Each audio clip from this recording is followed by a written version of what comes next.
selling Tashi. Hi guys, we're doing something different this week. We're having fun in the beautiful Mexico sun, and we'll have lots of that kind of video later on.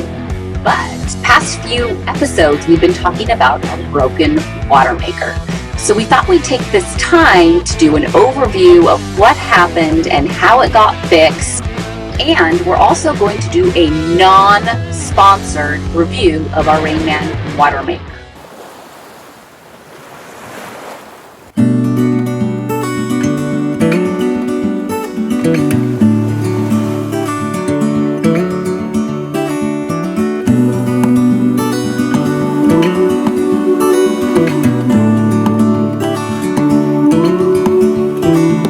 Look ahead, the sea is calm, and I know we've been through a lot, but just wait.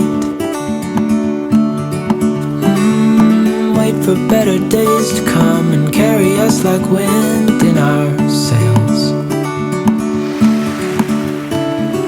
Hold on tight, I can smell the shore.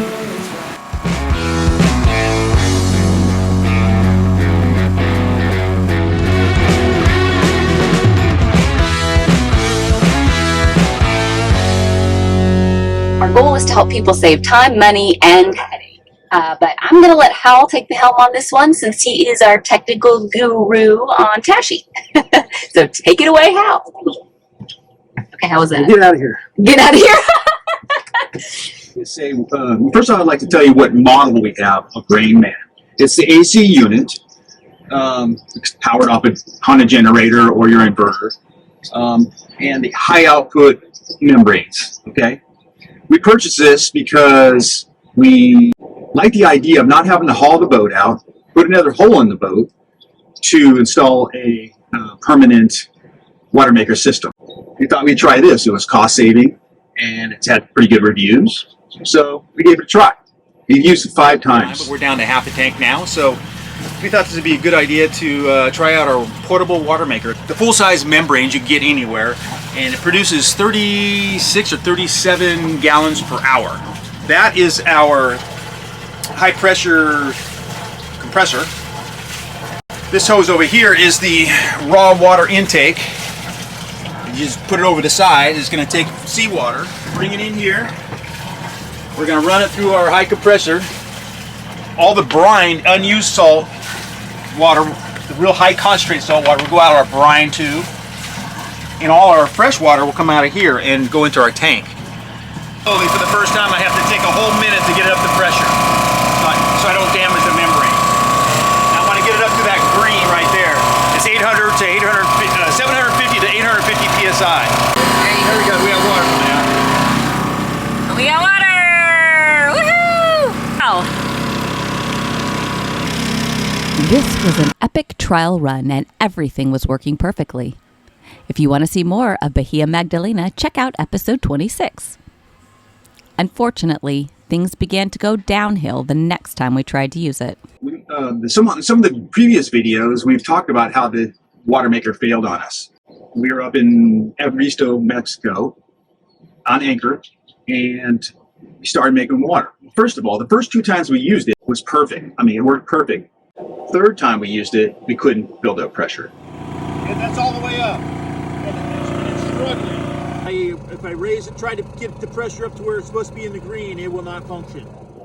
It just wouldn't get up into the green, which is about 750 to 850 psi. And we didn't know what was going on. It was the only 3rd time we used it. Rainman online has a good troubleshooting charts and stuff you can follow through. Well, we went to the part where it was the high pressure hose was shaking, and we knew it was cavitating some way. So we went through the troubleshooting chart one by one and couldn't find anything wrong with it. So we called up the tech support up in Australia. Very nice guy. But he says, you may have missed something in the troubleshooting, guys, so let's go through it together. So he went through it together, and the same results. Couldn't find anything wrong. He got an engineer in Australia to chime in on the emails, and he said it sounds like maybe something's obstructing the valves, one of the more of the valves. So they gave me the procedure, which you can find online. It's really simple. And you pull the casing apart.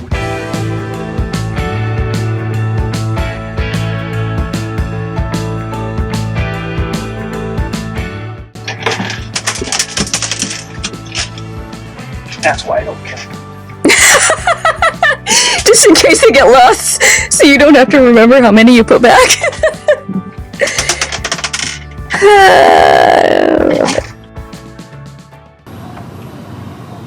Okay, we're clean. Okay, so when I called tech support, we ran through the troubleshooting guide and couldn't find anything wrong. So they got the engineer on the emails, and he says it sounds like one of the valves is maybe obstructed. We pulled the valves off. These are our valves here. There's 6 valves.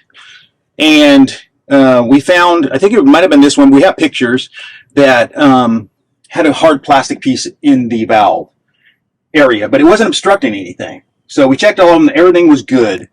Checked all the valves, pulled them back together. Everything looked serviceable. Ran it again, and we still weren't building up pressure.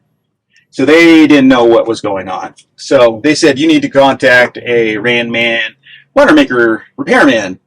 Well, we're up in Evaristo, Mexico. We're pretty far away from any civilization. It's just nothing but fishing villages up there. If you've been following us along, Evaristo is one of the places we hunkered down for the big northerly blows we recently survived. Head on over to episode 32 for complete details. No services. So we are very frustrated because we're trying to work our way up to up the Sea of Cortez before the northerly winds come. So we had to go back to La Paz. That was the nearest services area. There was one guy down there that said he'll look at it. Usually it's something very simple. So we spent 2 weeks trying to get back because we were fighting the wind. So we had to hunker down in anchorages with 40-knot winds, and we finally made it back to La Paz. We called the guy up. He said, "Oh, I'm on an airplane. I'm heading to Washington for a boat show." We're like, "What?" So we didn't know what to do. So we took a chance and we called another Watermaker repair shop. He said, "I've never worked on a Rainman. I don't have any parts for it," but he agreed to look at it. So we're on anchor in La Paz, and I meet him at the dock, bring him on with the dinghy, and I bring him onto the boat. And I had it all hooked up for him, and he saw that it was cavitating.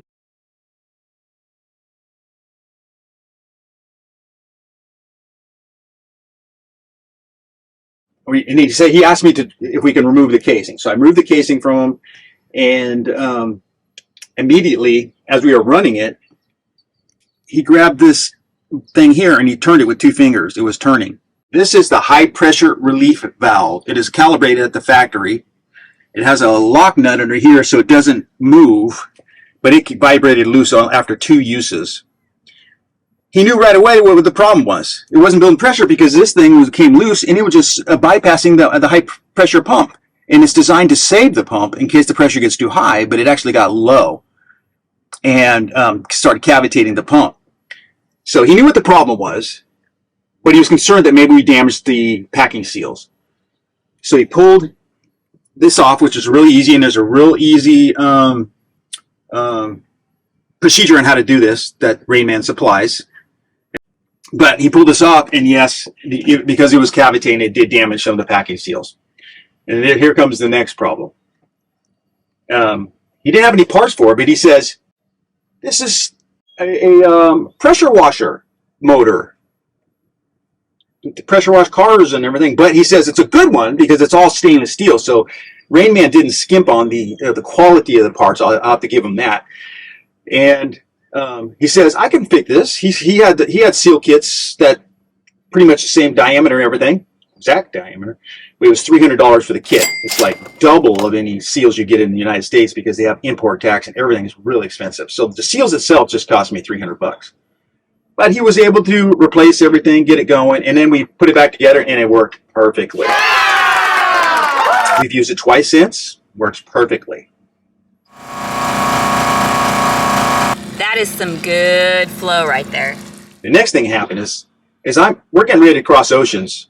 I want these spare parts. I saw how he changed these seals. I can do that. And there's a good procedure online how to do that too.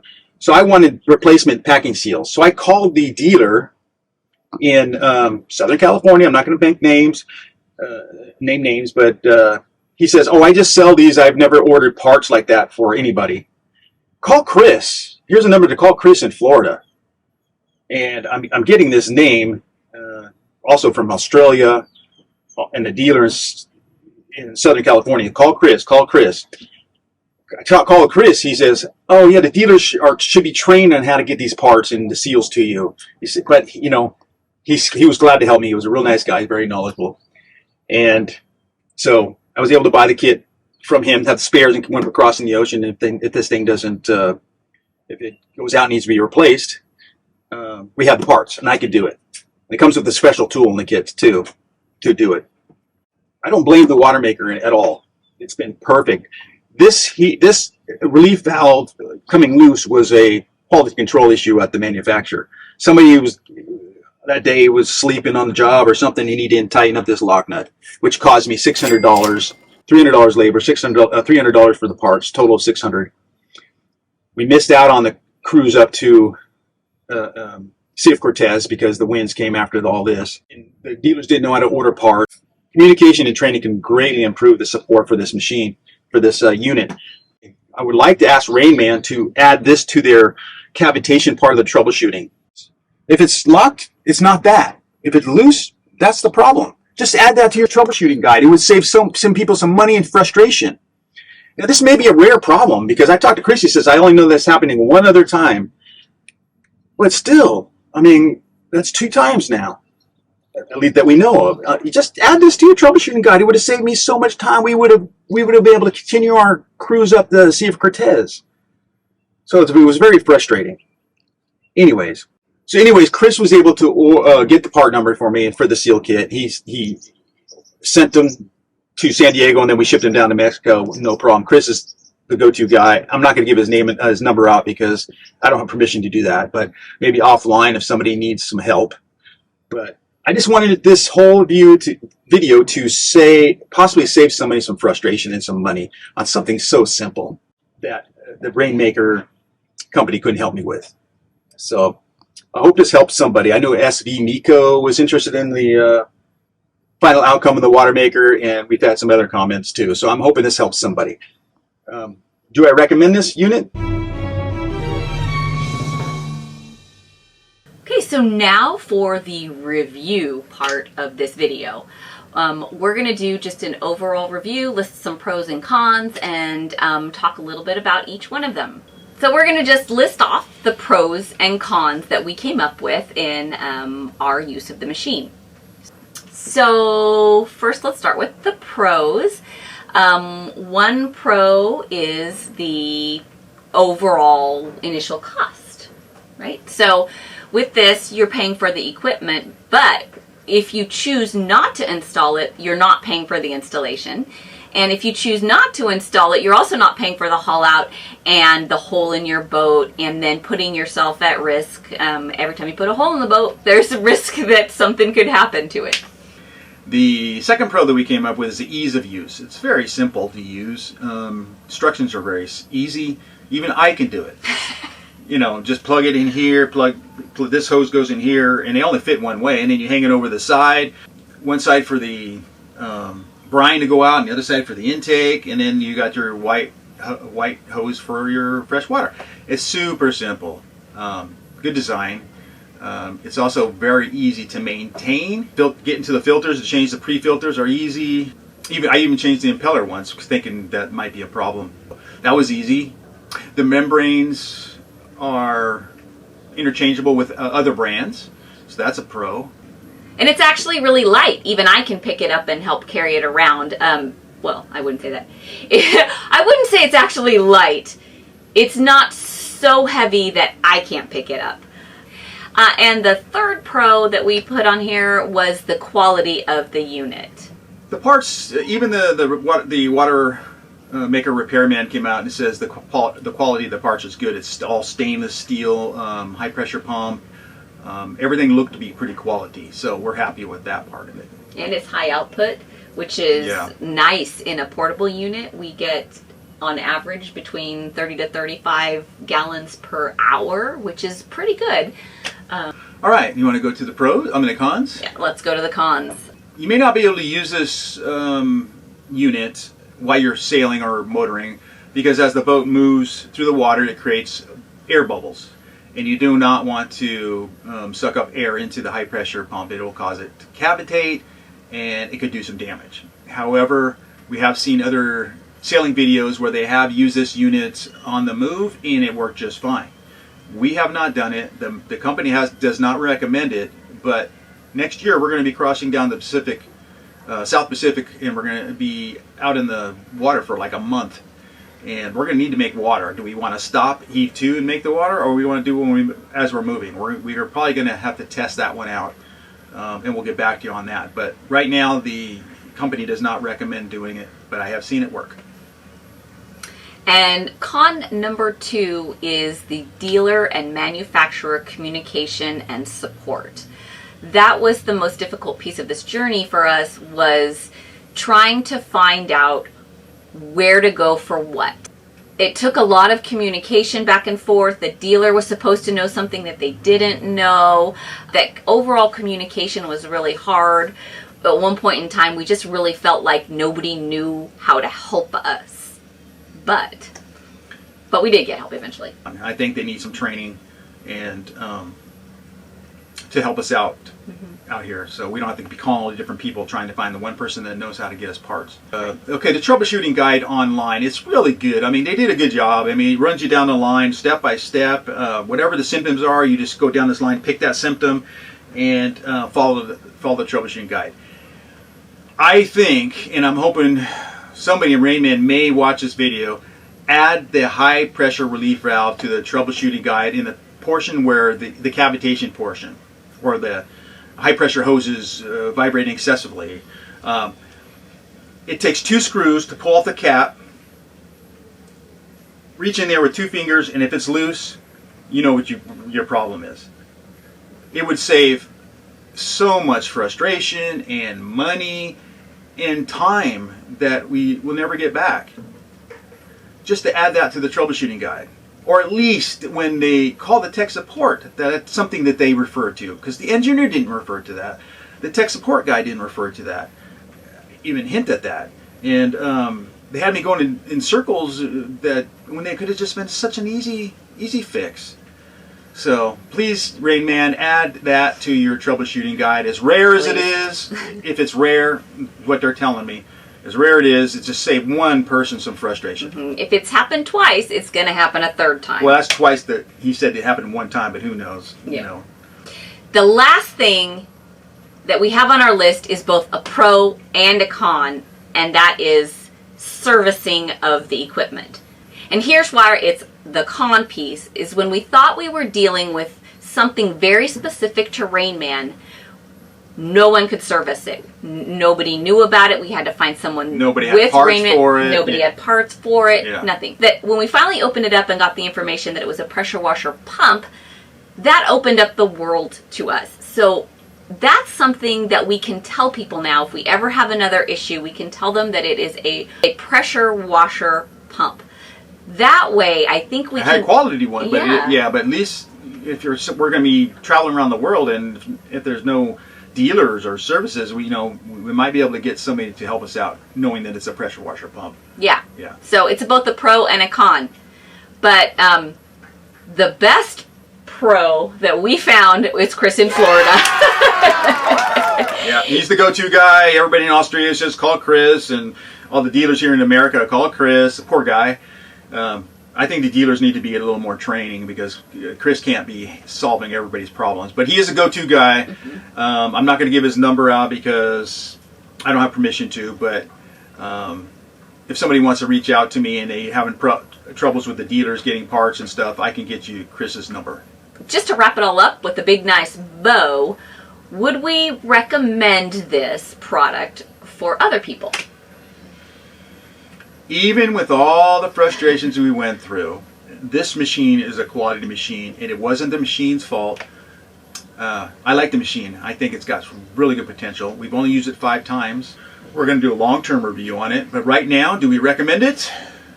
Yes, definitely. I still do. I still have faith in it. No, so yeah, I think we would both recommend this one, and But we'll let you know what we think yeah, in our long-term review. yeah, we'll do another one maybe a year from now. So remind us if we don't remember. But Yeah. and we promise we'll have some more fun in the sun for you coming up shortly. We got out of our windy blues and had some really good times. So those will be coming up in the next couple episodes. When we wake, hear the birds and see the sun. Side by side our fears are done. Oh, the good times just begun. Oh, we know what we have, let's hold on tight. Found what we're looking for in life. Call us crazy, but things are finally right. With you and I, the future